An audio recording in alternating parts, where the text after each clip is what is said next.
Jesus saith unto him, I am the way. Ating napag-usapan niyang I am the way last Sunday. Isa pa sa pagpapakilala ni Jesus kung sino siya, I the truth. Kaya ang ating pag-usapan, I am the truth. Sabi ni Jesus, ako ang katotohanan. Katotohanan. Sa Bible, pag sinabi pong katotohanan, ito po'y nangangahulugan ng stability, steadfastness. Hindi nababago. Katatagan. Walang pagbabago. Okay, sa Bible, mga minamahal, pag sinabi pong katotohanan, ito'y kapahayagan ng kanyang kalikasan. Siya ay likas na totoo. Siya ay likas na katotohanan. Kaya ang Diyos walang pagpapaimbabaw. Walang kaipokrituhan sa Panginoon. Wala siyang pagpapakunwari. Wala siyang kasinungalingan.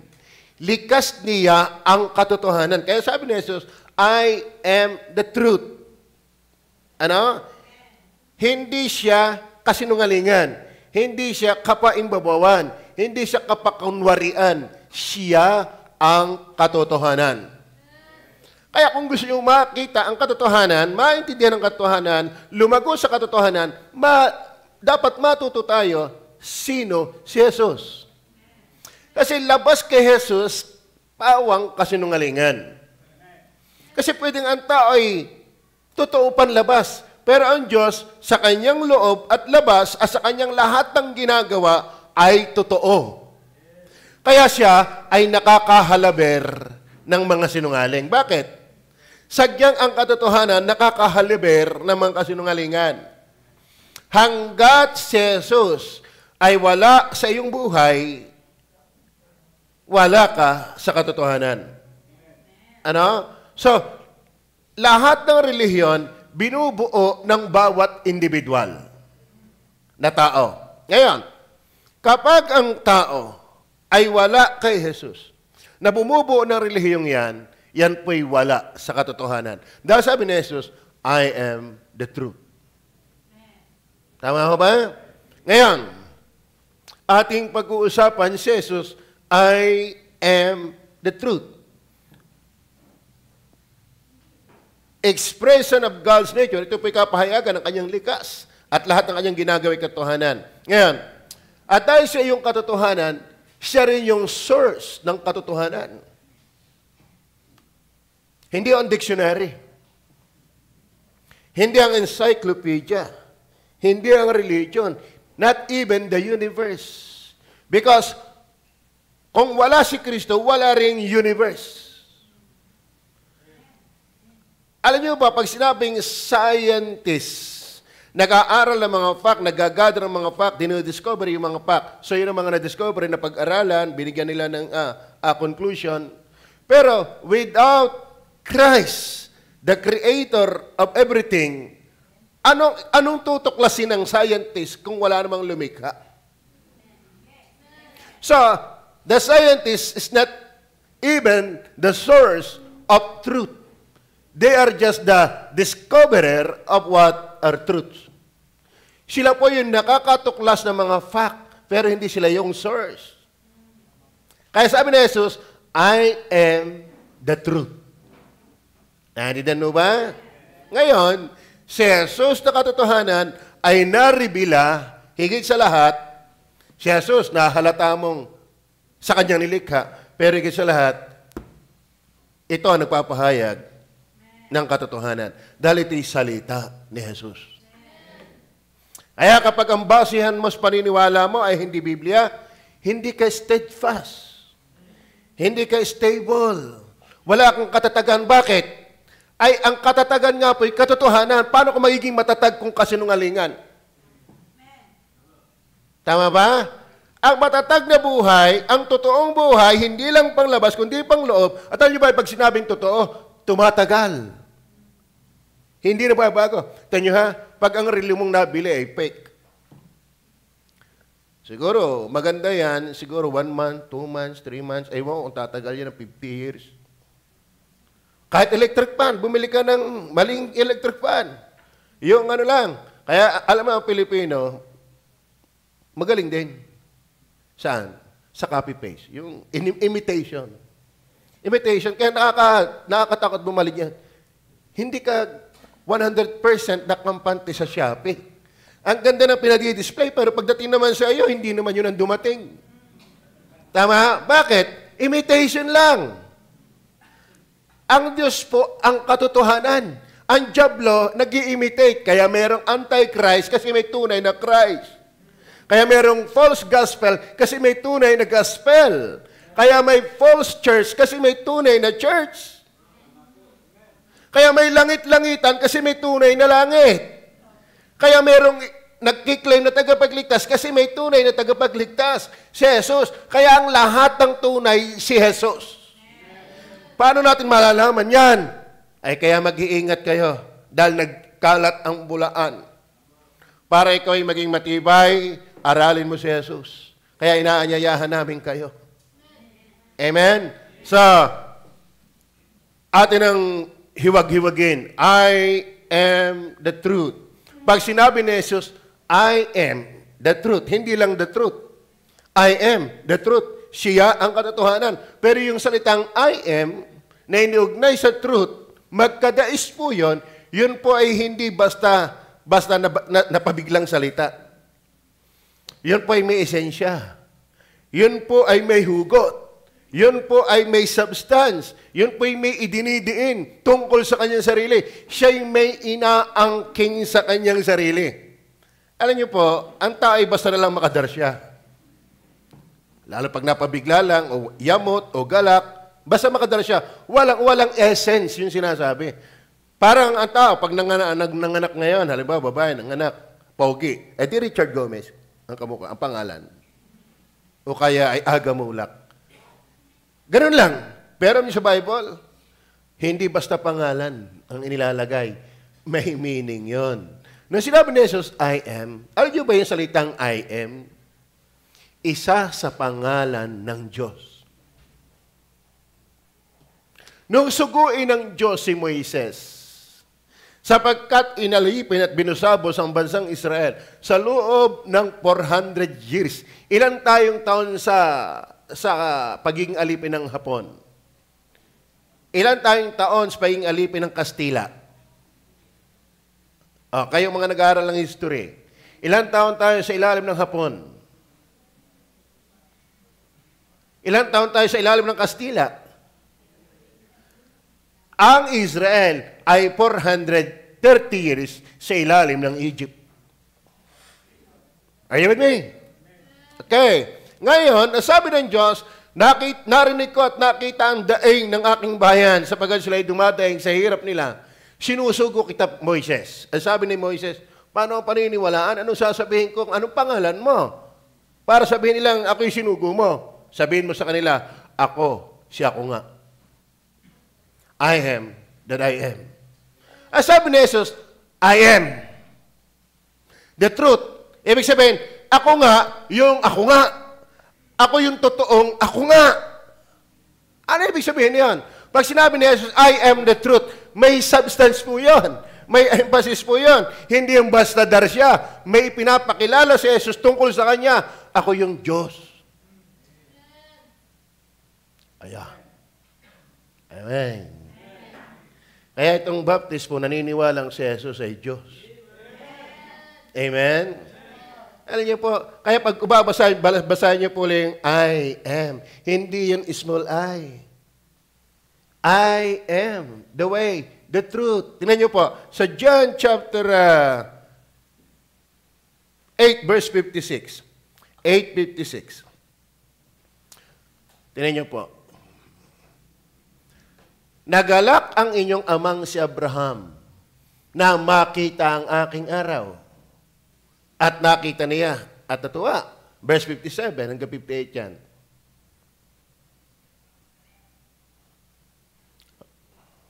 Sinabi nga sa kanya ng mga Hudyo, tama yung pagkaintindi ng mga Hudyo. Bakit? Nagalak ang inyong amang si Abraham nang makita niya ang aking araw. Naintindihan ito ng mga Hudyo, kaya magaling makinig ang mga Hudyo. Sana kayo na magaling din makinig. Sinabi nga sa kanya ng mga Hudyo, wala ka pang 50 taon at nakita mo si Abraham. Napaisip sila eh.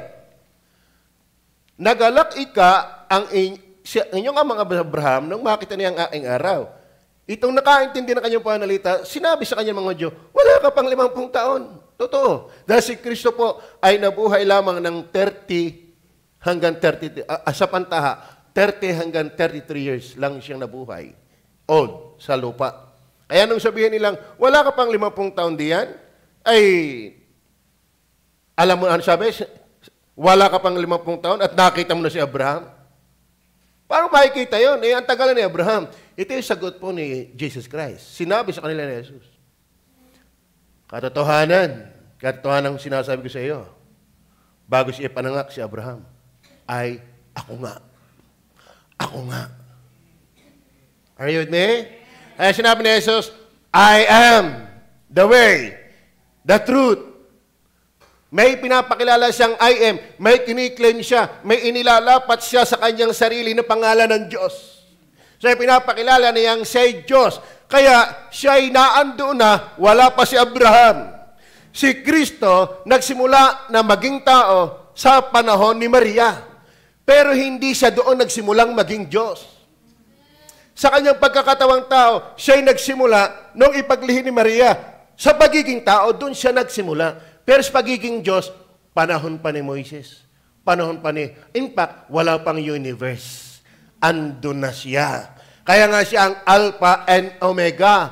The same yesterday, today, and forever. Pag sinabi ni Jesus, I am the truth, kiniklaim niya, ako yung totoong Diyos. Hindi paniwala dyan ng iglesia, anong gagawin natin? Hindi paniwala dyan ng Mormon, anong gagawin natin? Kaya nga nangangarap tayo na dapat maintindihan mong yan ang totoo. Amen? Yun na lang sabi, ang kininiyang I am the truth. Alam nyo ba ang truth? Kung wala tayong panahon, hindi, alam mo, ako'y mahilig sa talata, pero ang oras walang hilig sa akin. Ano? Nandiyan ang talata, ibig sinabing God of truth. God of truth. Ilang talata yun sa Bible? Ngayon, basahin pa natin ang John 18 verse 4 hanggang 6. Si Jesus nga, na nakatataho ng lahat ng mga bagay na sasapi sa Kanya, ay lumabas at sa kanila ay sinabi, sino ang inyong hinahanap? Sinagot nila si Jesus. Niya sila. Si Jesus sa taga-Nazaret, sinabi sa kanila ni Jesus, ako nga. Tingnan niyo po ang response. May intense. May dating. Tingnan niyo po, nung mapakinggan nila yung salitang ako nga, as si Judas din naman, na sa kanya nagkanalo, ay nakatayong kasama nila. Verse 6. Pagkasabi nga niya sa kanila, ako nga, ay nagsiurong sila at nangalugmok sa lupa. May dating. But may dating doon sa mga tao yung sabi ni Jesus, ako nga, hindi yung basta sinabing, ako yung hinahanap nyo, ako ikukulong at papatay nyo, ako yung sinasabi ng Judas. Nung salita niya, ako nga, may dating napaluhod yung tao. Bakit? Yun ay pangalan ng Diyos. Are you with me? I am the truth. Ay sabi ng iba, inangkin ba ni Kristo si Diyos? Hindi mo lang naiintindihan. Inangkin niya nung sabi ng I am, before Abraham, I am. Bago pa si Abraham, andun ako. Ibig sabihin, unang umiiral si Jesus Christ bago si Abraham. Ay so totoo na, una pang umiiral si Kristo bago pa malikha ang lahat. Bakit? Siya nga ang manglilikha. Sa una natin dapat maintindihan, sinabi ni Jesus, I am the truth. That is, truth of His deity. Are you with me? Ito yung katotohanan ng kanyang kadiyusan. Amen? Okay. Not only that, truth of His deity. Ano ba yung truth? Ang synonym niyan, synonym, yan ay light. Ang synonym ng truth ay light. Kaya sabi ni Jesus, ako ang ilaw ng sanglibutan. Kasing tulad na ako ang katotohanan. Pag sinabi ako ang katotohanan, sinabi na rin niyang ako ang ilaw. Kasi ang taong wala sa katotohanan, nasa dilim. Naintindihan niyo ba yan? Di ka? Ngayon, ang sumusunod sa akin ay hindi lalakad sa kadiliman. Bakit? Ako ang ilaw. Ngayon, ang synonym ng truth ay light. Ngayon, ano ang pagpapahayag ng Biblia na ang ilaw? 1 John 1:5. Tingnan niyo po ang 1 John 1:5. At ito ang pasabing aming narinig sa Kanya at sa inyo aming ibinabalita na ang Diyos ay ang Diyos ay ang Diyos ay Ngayon, ang Diyos pala ay ilaw. Sabi ni Jesus, I am the light of the world. Ngayon, ang synonym ng light ay truth. So kung ang Diyos ay ilaw, therefore, nung sinabi ni Jesus, I am the truth, I am the light, He is God. Maliwanag ko ba? Kaya sabihin nila, inangkin ba ni Jesus na siya Diyos? Hindi mo lang naiintindihan. Inangkin ni Jesus nung actually yung salitang I am the way, yan speaks also of His deity. Why? Walang pwedeng makapunta sa Diyos kundi sa pamamagitan niya. Bakit? Siya lang ang pwedeng sumapat sa hinihingi ng Diyos na hindi kayang ibigay ng tao. Bakit Diyos? Bakit siya lang po ang pwedeng makapagbigay? Kasi yung katangian ng Ama ay yun din ang katangian niya. Kung ganong kabanal ang Ama, ganon kabanal ang anak. Kung ganong katotoo ang Ama, ganon katotoo ang anak. Kung ganong kamakapangyarihan ang Ama, ganon kamakapangyarihan ang anak. Sila'y dalawang persona na may parihong tinataglay na pang Diyos lamang. Kaya na sinabi ni Jesus, I am the way, I am the truth, that is the truth of His deity. Siya po ay Diyos. Naintindihan niyo ba yan? Okay. The fact na I am the truth. Ang Diyos ay katotohanan. Ang Diyos ay ilaw. Kaya si Jesus ay Diyos. Kaya mali yung natuturong siya'y tao lamang. Tayo naniniwalang si Jesus ay tao, pero hindi lamang. Walang sinalitang Bible, ako'y tao lamang. Ang kanilang talata, ang Diyos ay, Ang Diyos ay hindi tao. Tama naman. Hindi naman natin tinututulan yun eh. Hindi naman sinabi, ang Diyos ay hindi kayang magkatawan tao. Are you listening? Yan. Yan ang atin dapat maunawaan. Una, nung sinabi niyang, I am the truth. That speaks the truth of His deity. I am the truth. Yung salitang truth. Yung salitang truth. Pansinin din po natin yung truth. Sabi ni Jesus, I am. So tumutukoy doon sa bago si Abraham, ay ako nga. Pangalan niya ng Diyos. Ang konteksto, lagi natin igagalang. Kasi may sinilabing, meron ako napanood sa video clip ng Iglesia ng Cristo, kung ang pangalan daw na ako nga ay sa Diyos, paano yung isang tao, inangkin din daw niyang ako nga? Depende sa context. Tama? Ang konteksto ng ako nga ay nag-ugat doon sa Exodus chapter 3 na pinakilala niya dahil tinanong ni Moises, anong pangalan mo? Di sabihin mo sa Israel, ako nga. Are you with me? Na inangkin ni Kristo. Alam niyo ba sa book of John, hindi ko na nabilang, ang daming sinabi niyang I am. I am the bread of light. I am the light of the world. I am the way. I am the truth. I am the life. Ang dami. So, ipinapakilala ng Biblia kung sino siya. Hindi siya ordinaryong tao. Siya'y nagkatawang tao. Siya'y Diyos na nagkatawang tao. Hindi siya pwedeng maging tagapagligtas ng tao kung siya'y tao lang. Amen? Walang gospel. Sila nakikigospel, nakikiibanghelyo. Paano magkakaroon ng ibanghelyo kung wala yung katotohanan siya'y Diyos na nagkatawang tao? The Bible itself is not the gospel, but the Bible contains the gospel. The gospel is about Jesus Christ. All about Jesus Christ. Okay, the truth. Tingnan po natin yung truth. Pag sinabi pong truth, that is immutability, stability, steadfastness. Tingnan niyo po ang James 1:17. James 1:17. Ang bawat mabuting kaloob at ang bawat sakdal na kaloob ay pawang buhat sa Diyos na bumababa mula sa Ama ng mga ilaw na walang pagbabago ni kahit anino man ng pag-iiba. Pag sinabing pong truth, walang pagbabago.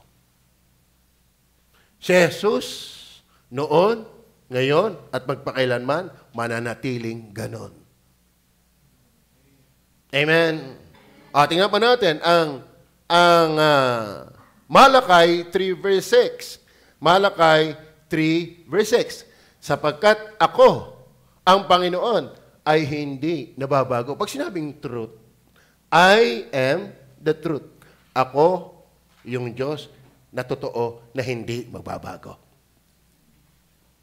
Kapag siya din po yung I am the way, the truth, and the life, walang pupunta sa kundi sa magitan ko. Hindi rin mababago na siya lang ang daan. Kaya wag mong dadagdagan ng relihiyon.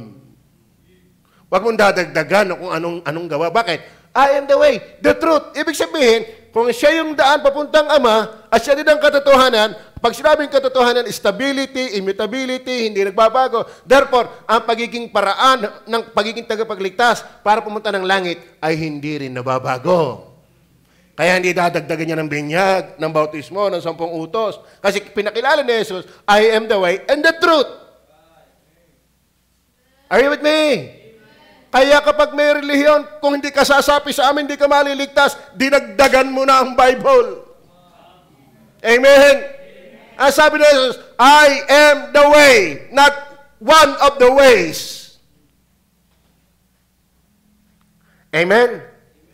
Hebrew chapter 13 verse 8. Ano sabi diyan? Si Jesucristo ay siya rin kahapon at ngayon, oo at magpakailanman. Kaya nga I am. Dapat naintindihan nyo ito. Dapat nakikinig kayo dahil ang mga Pariseo nakakaintindi ng sinasabi ng Panginoon eh.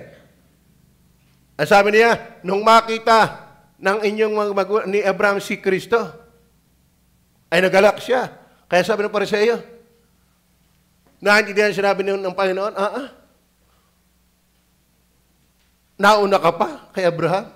Kasi naintindihan eh. Kaya dapat ang mga baptist nakakaintindi rin ng pinapangaral. Para kayo may maibahagi din sa iba. Tama ba? Sabi niya, ako ang kahapon, ngayon, at magpakailan. Magpakailanman? Ano ibig sabihin niya? Ako yung ako nga noon. Ako yung ako nga ngayon. At ako yung ako nga kahit sa darating. Walang pagbabago. Amen? Noon, uso yung maluang na pantalon sa baba. Na-expired yan. Nawala yan. Tapos ngayon, lumalabas na uli, parang nauuso na uli. Bakit? Hindi lahat ay kung ano yung noon, ay siya pa rin ngayon, ay siya pa rin darating. Si Jesus lang yan. Amen? At mind you, hindi nawala ang kanyang kadyusan nung kunin niya ang anyong tao. Hindi sila makapaniwala. Ba't ka pa nasabing mananampalataya kung hindi ka naman naniniwala? Amen? Okay. Number 2, not only truth of His deity when He said, I am the truth, but also truth of His doctrine. Alam niyo pa mga batid, ang tunay na turo, aral, ay siyempre, nandoon sa katotohanan. Are you listening? No, sinabi ni Jesus, ako ang katotohanan, therefore, ang kanyang turo ang katotohanan. Amen? Nakakita ba kayo ng liwanag sa dilim? Ang makapagbibigay lang ng liwanag ay yung ilaw. Ang may bibigay ng dilim, ay di dilim. Naintindihan niyo ba yan? Kapag ikaw ay bukal, makapagbibigay ka ng tubig. Kapag ikaw may pera, makapagbibigay ka ng pera, kung di ka madamot. Tama? Ngayon, sabi ni Jesus, ako ang katotohanan, therefore siya yung source of truth. Man. Man. Mga kapatid, huwag kang basta maniniwala sa aral. Tiyakin mong galing kay Jesus yan. At para matiyak mong galing kay Jesus yan, dapat nasa Bible yan. Amen? Sapagkat ang Bible ay isinulat ng author by the Spirit of truth. Even the Holy Spirit claimed, entitled, na siya ay Spirit of truth. Okay. Tingnan niyo po. John 17:17. Dito na tayo magsimula. Pakabanilin mo sila sa katotohanan. Ang salita mo'y katotohanan. Ginagamit din naman nilang iba dyan. Diga? Alam mo yung iba, manggagaya lang. Hindi lahat ng may dalang chessboard marunong mag-chess. Tama? Hindi lahat ng nag-aakay ng bike marunong mag-bike. Kaya nga inaakay, hindi makasakay. Diga? Hindi porke nagamit ang Bible, marunong gumamit ng Bible. Kapag mali ang pagkakilala mo kay Jesus, wala sa katotohanan. Bakit? Siya nga ang katotohanan eh. Tama ba? Ngayon, isa pang tingnan natin ay, nasabi natin yung 1 John 1:5. Nahilig lang kasi ako sa talata eh. Ngayon, para makita pa rin natin, ang Isaiah 45 verse 19. Tayo nagsimula 9, tayo nag-awitan hanggang 15. Dapat pala ako hanggang 10-15. Nakakraming ako eh. Ako'y hindi nagsalita ng lihim. Sa dako ng lupay ng kadiliman. Hindi ako nagsabi sa lahi ni Jacob, hanapin ninyo ako ng walang kabuluhan. Akong Panginoon ay nagsasalita ng katwiran. Ako'y nagpapahayag ng mga bagay na matuwid. Alam mo ang Panginoong Jesus pa nagsasalita? Katwiran.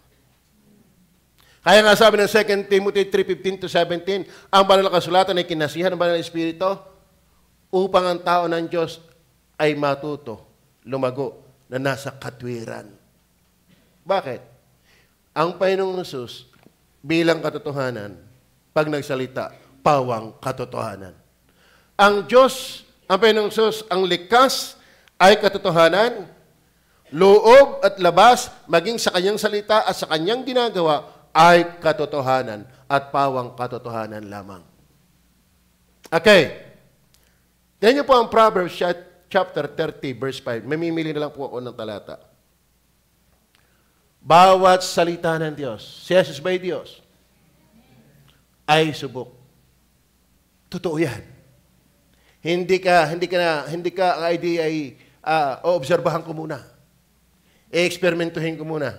Susubukan ko muna. Yan ay subok na. Siya'y kalasag sa kanila na nangangalong sa kanya. Ibig sabihin, sure ka dahil totoo yan. Amen? Ngayon, bakit natin dinidin yan? So, truth of His deity, truth of His doctrine, I am the truth. Why? Pag sinabi ni Jesus, I am the truth, hindi lang siya nagtuturo ng kanyang kadyusan, kundi ng katatagan ng kanyang salita, ng kanyang turo. Ito ay hindi hungkag. Ito ay hindi pabago-bago. Ito hindi pantasya. Ito hindi invention. Ito hindi malabo. Ano ba ang daming turo? Ang labo. Ang gulo. Walang laman. Pag sinabing si Jesus ay katotohanan, ang kanyang salita ay may laman. Totoo. May kapangyarihan. Tingnan niyo po ang sabi ng Efeso chapter 4 verse 14. Upang kayo huwag nang maging mga bata pa na napapahapay dito at doon at dinadala sa magkabi-kabila ng lahat na hangin ng aral sa magitan ng mga daya. Mga kapatid, hindi lahat ng mga ngaral ay totoo. May daya at ang sabi, hangin ng aral, walang laman. Ito ang tatandaan nyo. Lahat ng tamang aral, nakakasakit. Dahil ang katotohanan, nakakahalaber ng kasinungalingan. Pag sinabing katotohanan, nakakahalaber ng mga pakunwari at pagpapaimbabaw. Kasi ang Panginoong Sus, totoo lang. Are you with me? At kapag katotohanan, yan ay humihiwa. Kasi yung katotohanan ng salita ng Diyos, itinulad sa talim na may tabak na may magkabilang talim, matalas. Kaya ang totoo, nakakahiwa ng puso. Are you with me? Sapagkat ang Bible, dahil ito'y katotohanan, isinisiwalat niya ang laman ng ating puso. Ano ba ang ating puso? Kung ano? Para yung poset na naalis ang taklob. Alam niyo ba yung poset na naalis ang taklob? What a smell. Alam niyo ba ang puso ng tao ay bulok? Amen? Sapagkat lahat ng masamang ginagawa ng tao sa labas ay nanggagaling lamang sa loob ng tao. Kaya ang katotohanan, walang iginagalang, ibubuyang-yang, ibubulgar, isisiwalat kung ano ang eksaktong laman ng ating puso. Kaya nakakataga ang katotohanan. Pero, yun ang totoo. Kaya ang salita ng Panginoon ay hindi empty, not wavering, hindi fantasy, at hindi malabo. Jude 13. Tingnan po, basahin niyo po ang Jude 13. So, I am the truth. Speaks about of His deity and His doctrine.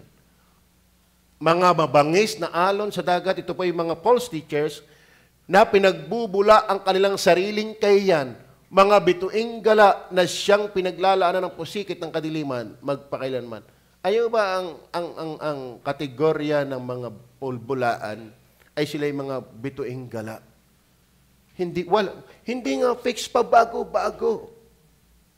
Sa totoo na, kahit nga kanilang Bible, may edition lagi. Ano? Yung kanilang simula ng turo, inyong baybayin, inyong kunin yung kanilang mga bagasin dati, ikumpara mo ngayon, iba na. Ini-improvise.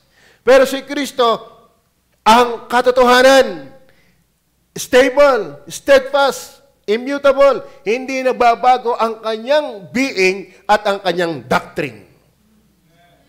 Amen? Kung paano na nagturo siya ang Diyos sa panahon ni Noah, ni Abraham, ni Moises, ni David, ni Solomon, ng lahat ng mga propeta, hanggang New Testament, hanggang Apokalipsis, iisa po ang diwa niyan. Kaya ang Bible sufficient at walang kontrahan. Totoo yan, magpakailanman. Kaya ito ang inyong ganahang basahin. Aralin at pakinggan. Hindi ka na ito dadayain. Kaya ang Bible, ito'y pamantayan ng tamang pananampalataya at tamang pamumuhay. Bakit? I am the truth. Therefore, that speaks of truth of His deity and truth of His doctrine. Ang kanyang aral ang totoo. Noong sinabi ni Jesus, magsisi kayo sapagkat malapit ang kaharian ng langit. Bakit? Totoo yun. Dahil hindi ka bagay sa langit kung hindi ka muna magsisisi. Bakit? Ang langit ay lugar ng makasalanan. Yes, lugar ng makasalanan na nagsisi. Pero ang impyerno ay lugar ng mababait na tao, relihiyosong tao, pero hindi nagsisi. Kasi totoo ang sinabi ni Jesus, magsisi kayo. Sapagkat malapit na ang kaharian ng langit. Ano mga kapatid, hindi sasabihin ni Jesus magsisi ka kung wala ang sukat pagsisisihan. Ang sabi ng Biblia, walang matuwid, wala kahit isa. Sapagkat ang lahat ay nangagkasala nga at hindi nakakaabot sa kaluwalhatian ng Diyos. 1 John 1 verse 10, kung sinasabi natin tayo walang kasalanan, dinadaya natin ang ating mga sarili. Ang Diyos po'y hindi namamaratang. Si Jesus ay hindi namamaratang. Ang Panginoon Jesus ay hindi nagbibintang. Siya'y nagsasabi ng pawang katotohanan. Bakit? I am the truth. That's why His words are truth. Ang gusto mo tamang doktrina? Si Jesus ang iyong pakinggan. At yung kanyang dinisipulong 12, na wala ang isa. Hindi 11 na lang ang iyong pakinggan. Paano yan? Isinulat ng apostoles. Kaya tayo mayroong New Testament. From Matthew hanggang Revelation 27. Meron tayong Old Testament from Genesis to Malachi 39. So we have one book na binubuo ng 66 books. Inspired Word of God. Katotohanan. Bakit? Ang nagsalitay. Katotohanan. Hindi ito invento. Inspired Word of God. Maliwanag ko ba? At ang sabi ng Titus chapter 1 verse 2, tingnan niyo po. Ang daming talata, di ba? Sa pag-asa, sa buhay na walang hanggan. Kaya pag-asa, hindi pa pag sinabing pag-asa, katiyakan ng mga bagay na hinihintay. Pag sinasabing pag-asa, hope, substance of things hoped for. Pag sinabing substance, assurance, confidence. Wala ka pa sa langit, pero confident ka ng ikipalangit. Bakit? Yan ang faith. Sureball pagka faith. Sa pag-asa, sa buhay na walang hanggan, na ipinangako nino. Si Jesus ba Diyos? Sa pag-asa, sa buhay na walang hanggan, na ipinangako ng Diyos na di makapagsisinungaling. Why? Katotohanan nga ay paano siya magsisinungaling? Tama?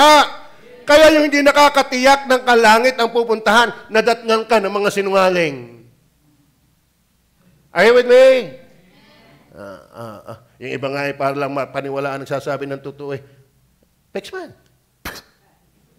Hindi nga? Nalura pa sa kamay para paniwalaan totoo. Si Jesus hindi na kinakailangan yan. Bakit? Siya ang katotohanan. Tama. Kaya kung sabi niya ikay magsisi at manampalataya kay Jesus, totoo yan. Ngayon, kung ikaw nagsasabing nagsisi ka at nanampalataya, hindi mo tiyak ng palangit, nako, kilik mo pa rin ang kasinungalingan. Bakit? Si Jesus, pag nanampalataya ka talaga, hindi siya nagsisinungaling. Amen? Lahat ng kanyang turo. Nung sinabi niyang may jablo, maniwala ka may jablo. Kaya kayong Kristiyano, huwag kayong lilin-ay-lin-ay.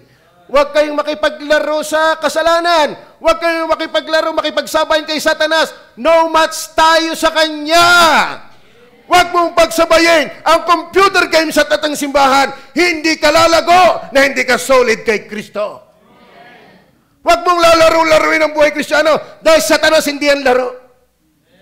He is like a roaring lion, seeking whom he may devour. Alam niyo, lahat tayo ay gustong sirain ng diablo. Kaya ang pastor niyo, pinapangaralan kayo. Pag hindi yan totoo, layuan mo. Huwag kang manghinayang.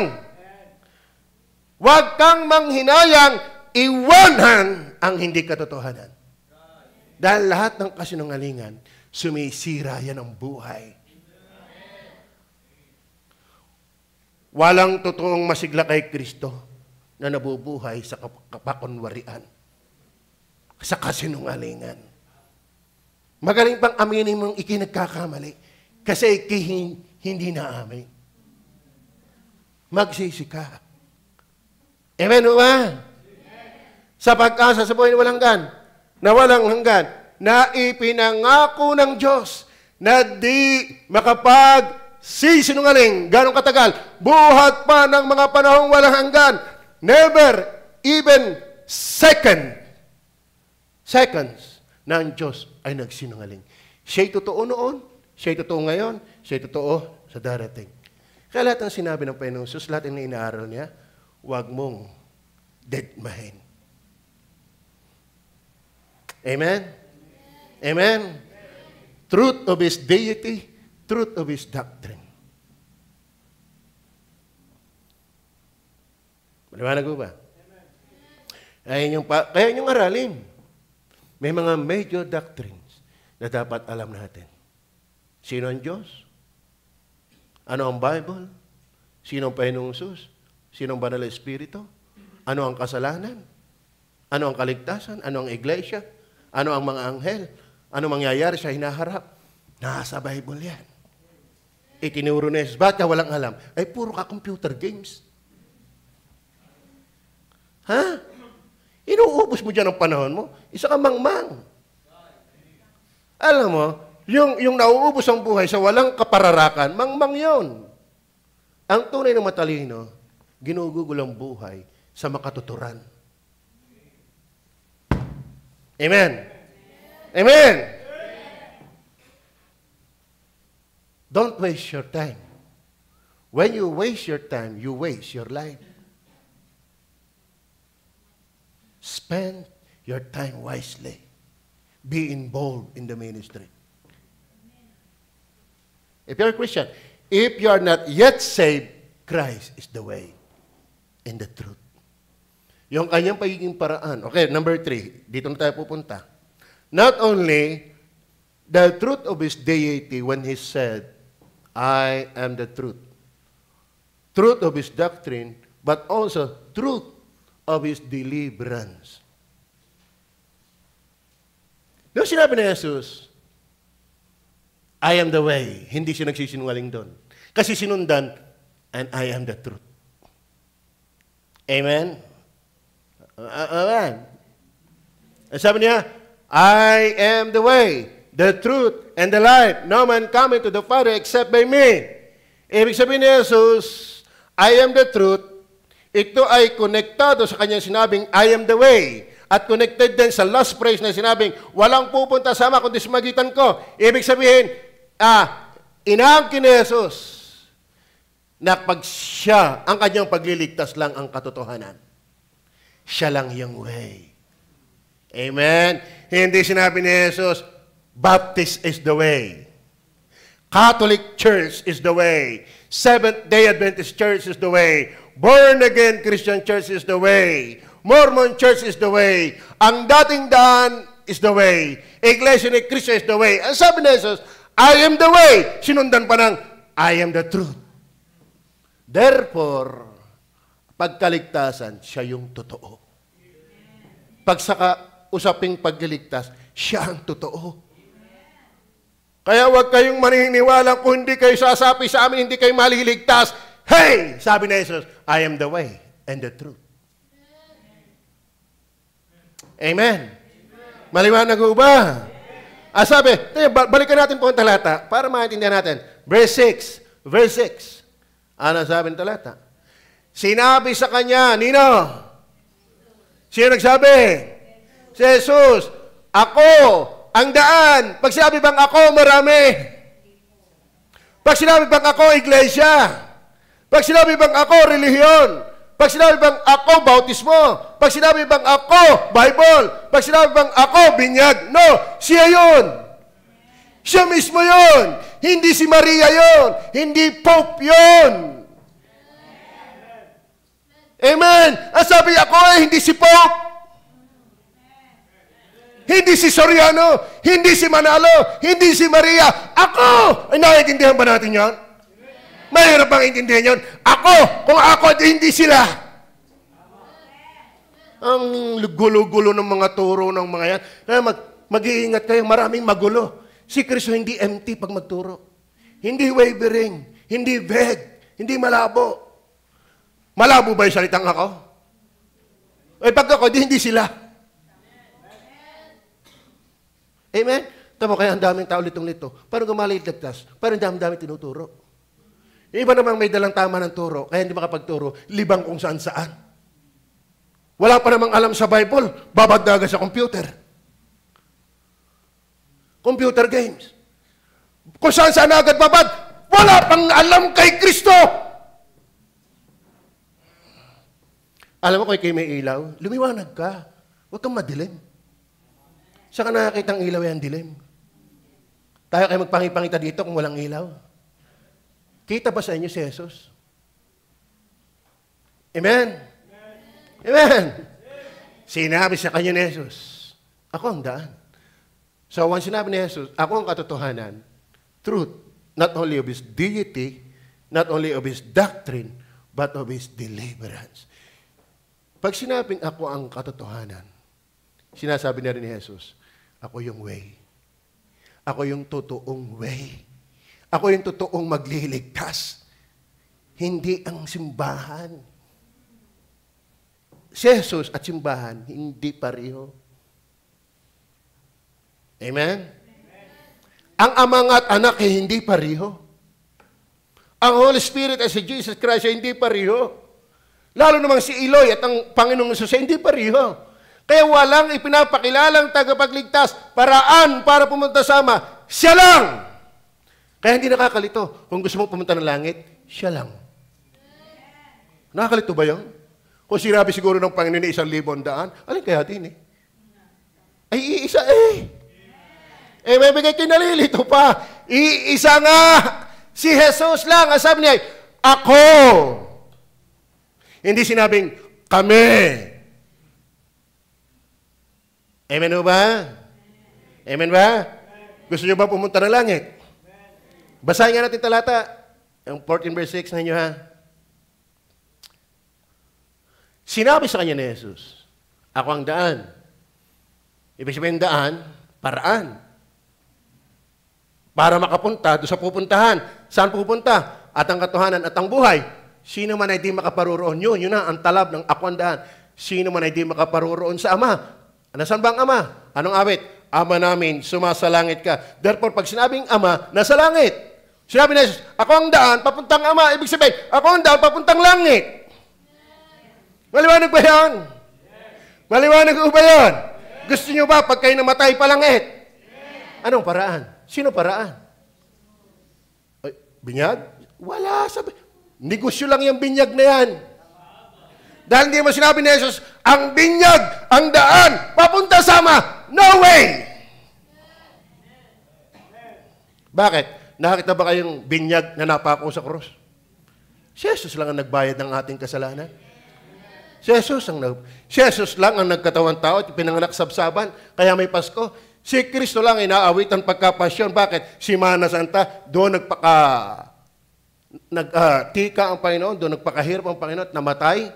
Kaya walang ibang lunas sa kasalanan. Kaya walang ibang daan sa kasalanan para pumunta sa Ama sa langit. Si Jesus lang. Kaya sabi ni Jesus, I am the truth. Segunda, suporta nung sinabi niyang, I am the way. Maliwanag ko ba? Maliwanag ko ba? Gusto niyo ba kayo pumunta ng langit pag namatay? Kanino ka pupunta? Kay Pope?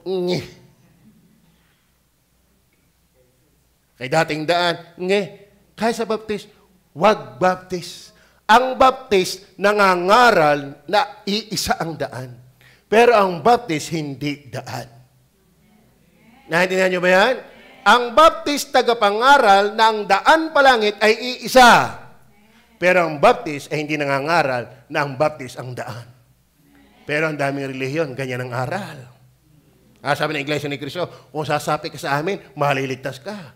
Nakasapi na, tuturuan pa ulit ng mahabang-mahaba. Tiyak mo na, hindi pa rin. Natapos yung discussion na yan, mamamatay, walang nakakatiyak. Lalo, pag umalis ka na sa iglesia, hindi ka maliligtas. Therefore, ang kanilang tagapagligtas, iglesia.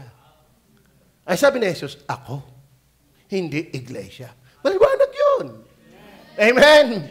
Maliwanag yun. Pinalalabo lang nila. Kaya mag-iingat kayo sa tagapangaral. Kasi sabi ni Jesus, ako ang katotohanan. Kapag yung malabo, hindi ang katotohanan. Alam mo, ang kalituhan, yan ay wala sa katotohanan. Nakakalito ba ang isa? Okay, malilito pa doon sa 7 times 7. 300 times 30,000. Malilito ako dyan. Pero pag sinabing iisa, abay, hindi nakakalito yan. Alam mo kung kaya hindi matanggap, pride. Pride. Amen? Kung saan ako namulat, doon ako mauutas. Ay, totoo na, hindi ka mulat. Utas ka na. Amen? Maliwanag ba? Truth. Kaya sabi niya, patulan natin, may konti pang oras. John 1:13, 14:29. Ito na lang, patulan natin na nang pasimula siyang berbo, at ang berbo ay sumasa Diyos, at ang berbo ay Diyos. Ito rin ng pasimula ay sumasa Diyos. Verse 3, ang lahat ng mga bagay ay ginawa sa magitan niya. Kaya hindi evolution. Ang katotohanan ni Jesus, diyan ka maniwala, nilikha, hindi evolution. At alinman sa lahat ng ginawa, hindi ginawa kung wala siya. Tingnan niyo po yung verbo, pagdating ng verse 14. Nagkatawang tao ang verbo. Yan ang ebanghelyo. May Diyos na nagkatawang tao. Saan itinitipo? Pagdating ng verse 29.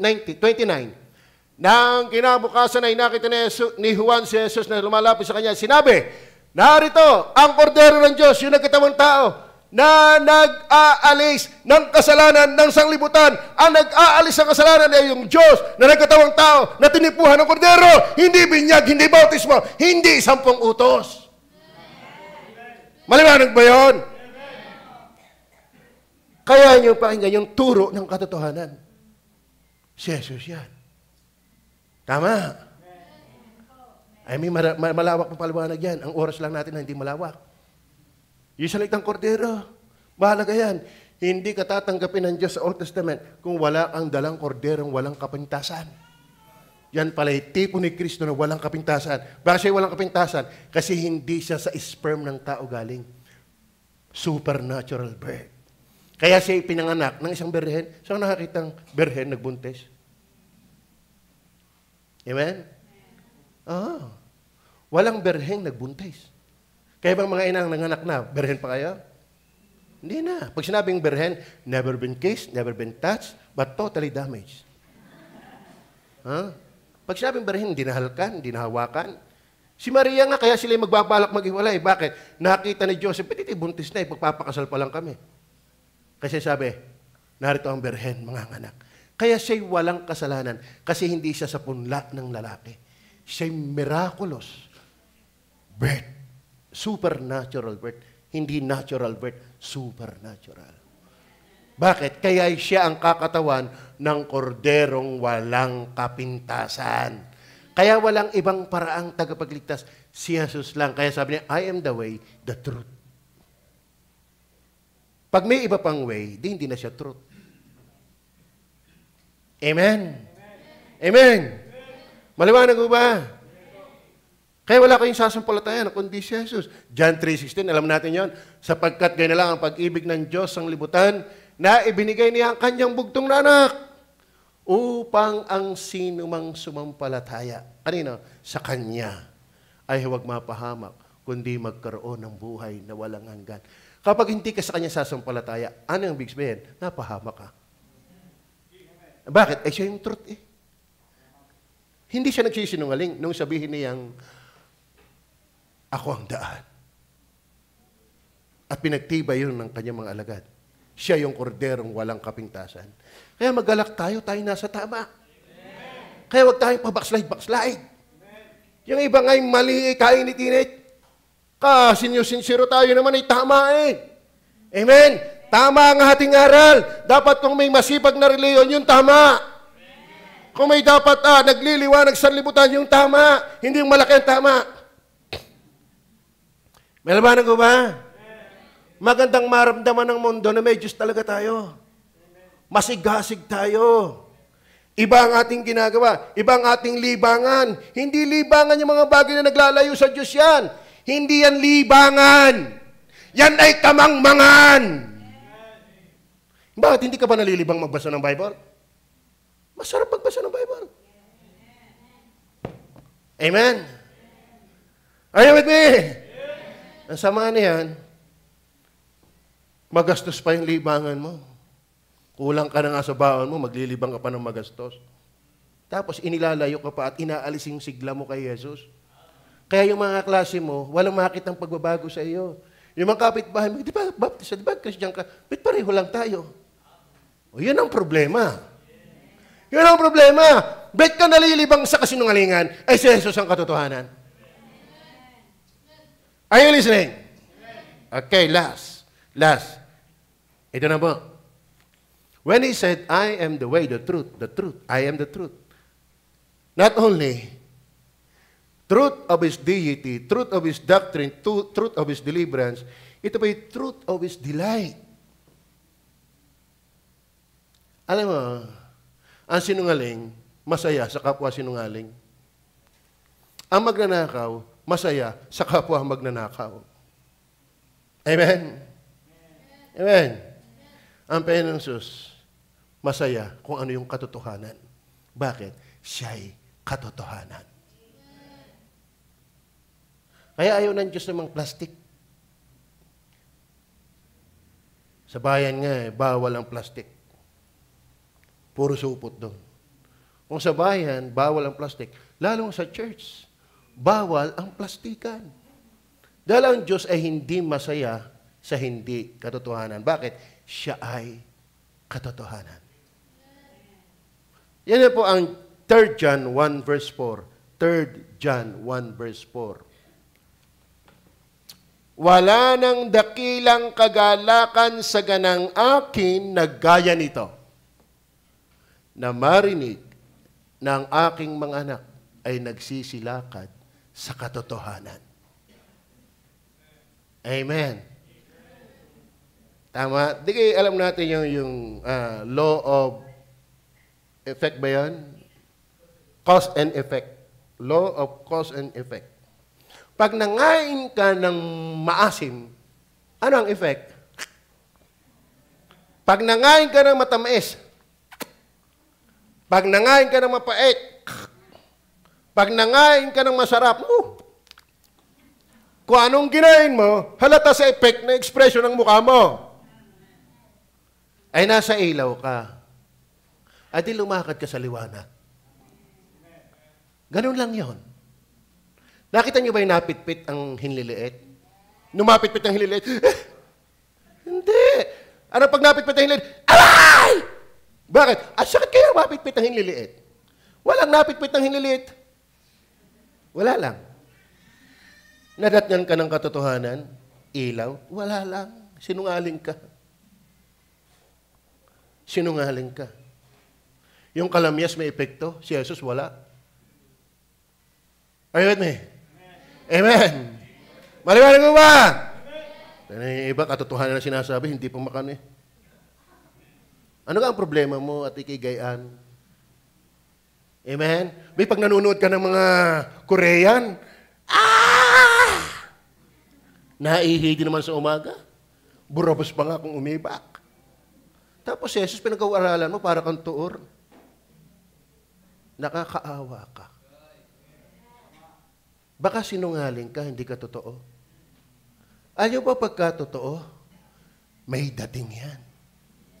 Tayo manood kayo ng pelikula. Pag true to life story, may dating kaysa doon sa pelikula lang.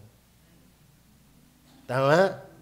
Halimbawa, isang kilalang mahusay na aktor, isinabuhay si Lacson.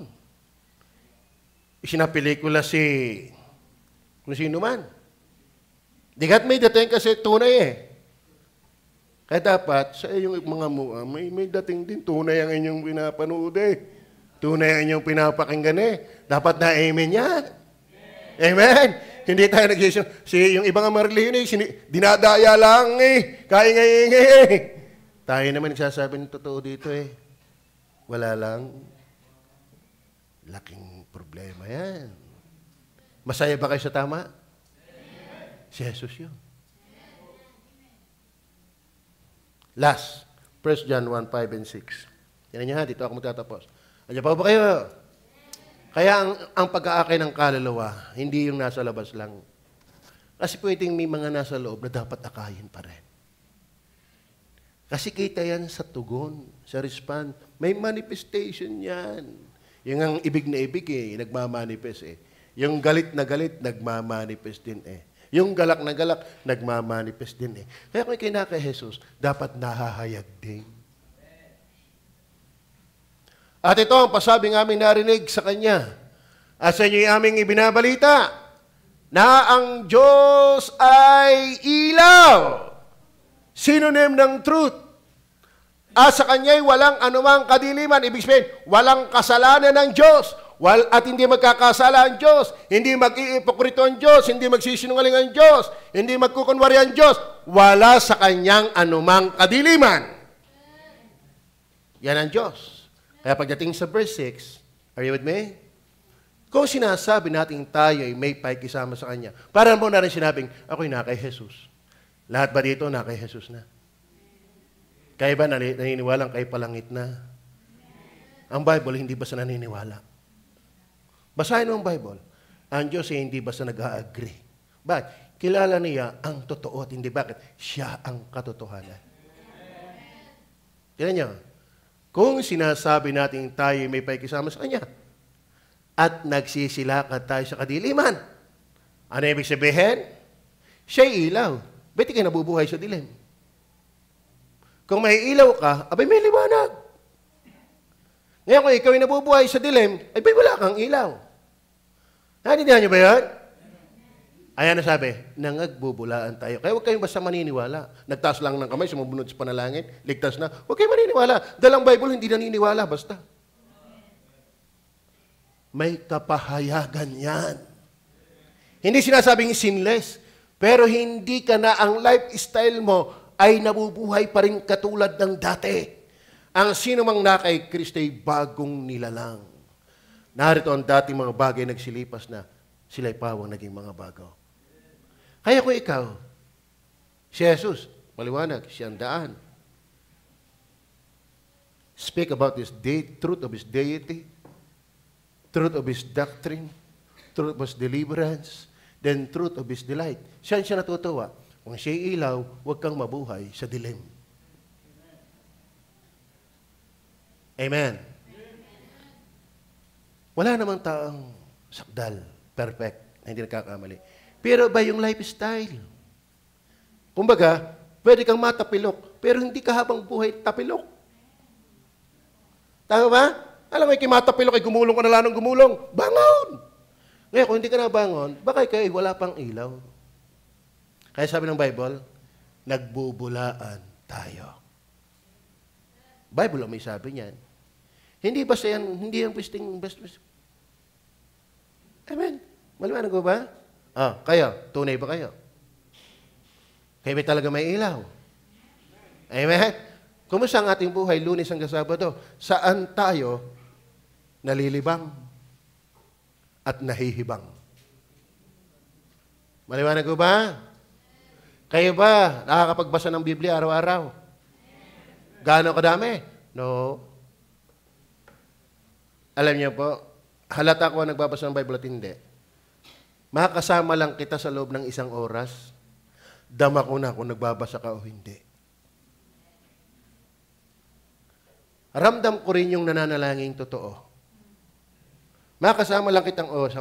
Actually, sa totoo na, kaya ko rin damahin ang puso mo kapag ikaw ay dinala ko dito sa unahan at mananalangin. Mararamdaman ng isang tunay na nanalangin ang isang hindi nanalangin. Natawagan lang kaya nanalangin. Ramdam yan ang tunay na nananalangin. Are you with me? Amen ho ba? Ba't tayo mga Kristiyano, lumago tayo? Wag ho tayo mabuhay ng tulad ng dati. Hindi yan ang totoo. Nagbubulaan tayo. Is that clear? Is that clear? Naintindihan niyo ba si Jesus ay katotohanan? Therefore, hindi siya kasinungalingan. Hindi siya pagpapakunwari. Siya ay inangkin siya'y Diyos. Ang kanyang turo ay tama. Ang kanyang pagliligtas lamang ang tama. At siya'y nagagalak sa tamang pamumuhay. Bakit? Siya'y totoo eh. Ay di siya nagagalak sa totoo. Kung sinasabi natin tayo may pakikisama sa Kanya at nagsisilakad tayo sa kadiliman, ay nangagbubulaan tayo. At hindi tayo nagsisigawa ng katotohanan. Maliwanag. Tayo po'y manalangin. Banal namin Diyos sa langit. Salamat.